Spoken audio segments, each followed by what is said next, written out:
Well, welcome once again. I'm here with another transformation story for this Holy Week, and I hope it really encourages your heart.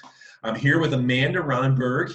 She is someone I have known since she was about 8 years old, and I know a lot of her family, and we've been really great friends over the years. And I'm just excited about hearing or allowing her to let you hear a little bit about her story and what's gone on in her life. So the question I'd start out with, Amanda, is to ask you, how and where did Jesus Christ find you? What was your station in life when you would say you were first introduced to Christ? So I have been a believer of Jesus my whole life. I grew up in a family that went to church. My grandmother played piano for what's now Lifestone for years.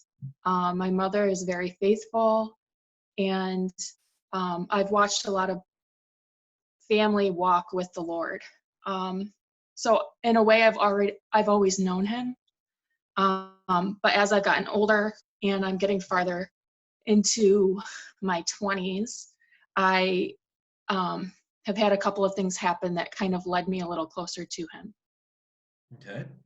And when you think about those things and what led you closer to him, what kind of are the circumstances that really sort of help to solidify in your mind, I want to be a follower of Christ?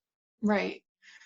Um, so I think for me, I had spent a lot of um, like my much earlier adult life, like college years, just trying to pursue relationships with men and think prioritizing that and hoping that if I find the right person, then I'll be happy. And along with that, you start to see how can I make them happy, and um, how can they make me happy, and just and finding joy in relationships. And with this kind of just mentality of, oh, I like this could work, let's make this work. It doesn't. Hmm. So it got to a point where I was in about a 3-year long relationship with somebody that did not treat me well, did not love the Lord, did not like my family. Um, Things got really dark, and um, I fell so far away from the Lord that I was still on my worship team at church.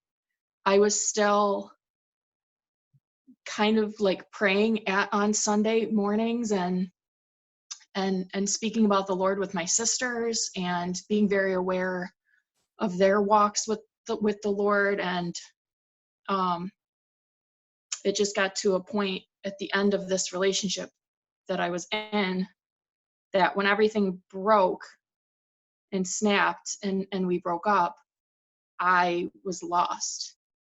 And I felt like I had put all of my hope into this human that hurt me. Um, that, I mean, my family was so supportive in that time. And I started it, honestly, my pursuit of Jesus started with being so amazed by the support that I had from my family, and realizing that not everybody would have had that. My mom has 6 children, and the day that me and my ex-boyfriend broke up, I watched her be a mother. I watched her be 6 different people, and and you know her. Yeah. So in the same day that she moved me out of my home that I was in, because I was living with him, she moved me out of my home, let me into hers, of course. Um, my brother Michael had something going on with his living situation. So I'm laying on the couch just like so close to her and just going through what I'm going through with her. And then she addressed him in a completely different way for his situation.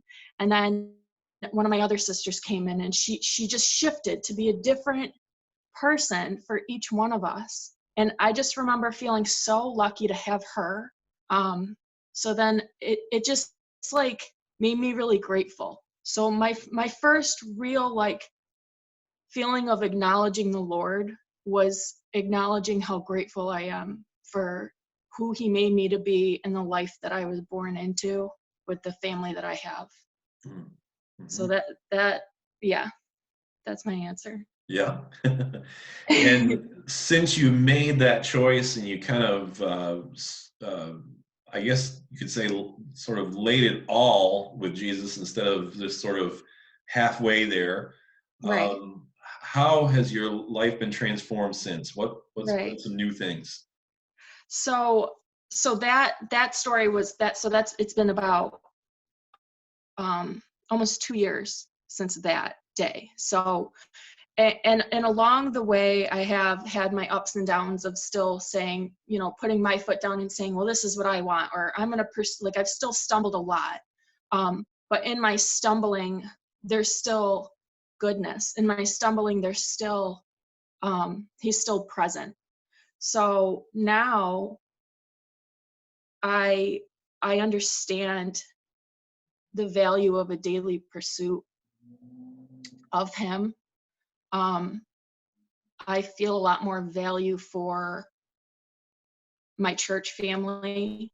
Um, and I am definitely in a season of being single, and I am really appreciating that now.